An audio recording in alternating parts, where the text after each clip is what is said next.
So by the way, this method is not bullshit. This method is, we call it fake door. So the theory behind was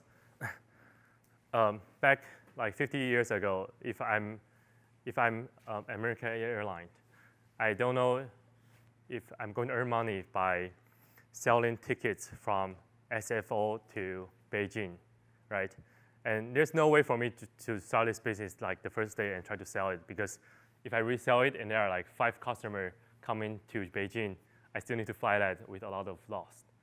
So what they did was they have this, there are a lot of stores on streets. So they have this like fake door store with the title of SFO to Beijing ticket $800. And then they are checking how many people are going to try to open the door, although they cannot open it. And then at the corner, what they did was they have this recorder to count how many people are open it. And then also try to talk to them to leave the contact. So that's basically what we do in a digital firm right now. Like, same thing, this is like a exact same image we want to deliver to the customer.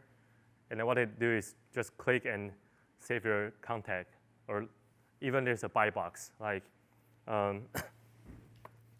another exercise we have done was like this guy. This is going to be a little bit more technical, but it's still the same logic. So this is the kids smartwatch product that we built. So here, what we did was we are testing how good it is in the US market. We have the video, it's an actual video with like,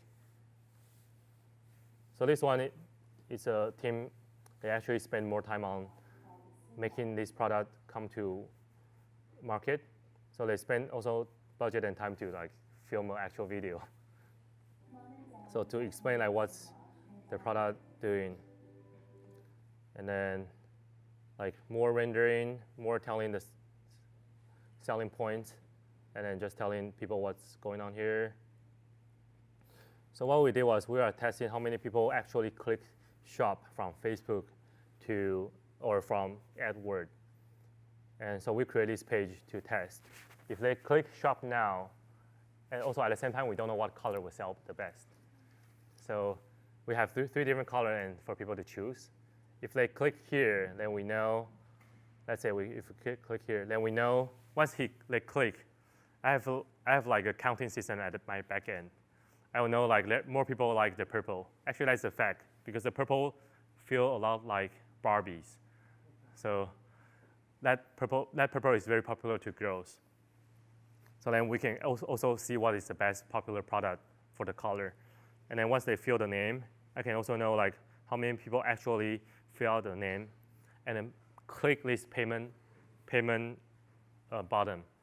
In the future, I can easily put my like credit card information here and then click payment. So this is also almost an irrelevant count as a conversion. So once they click payment and then go to the next page, we can actually see what's the conversion rate in different ads. How do you price it? Oh, that's a good point too. We started with different price first. So we started with like, so there are a lot of ways on digital marketing to test, like A/B testing the price. You can start like $65.99 or like $63.99 and try to see what's the best spot. But for product design standpoint, I typically find like what are the substitute products on the market. So this guy, because Swatch Flick Flag is costing $45 to $60 as like a kit analog watch with no IoT functions in it. So I started with $60 because of that. Okay. So what's a payment page? So this is actually a very funny thing. Oh, by the way, this is like, you can see all the same style. Payment page, so you mean after I do this, right?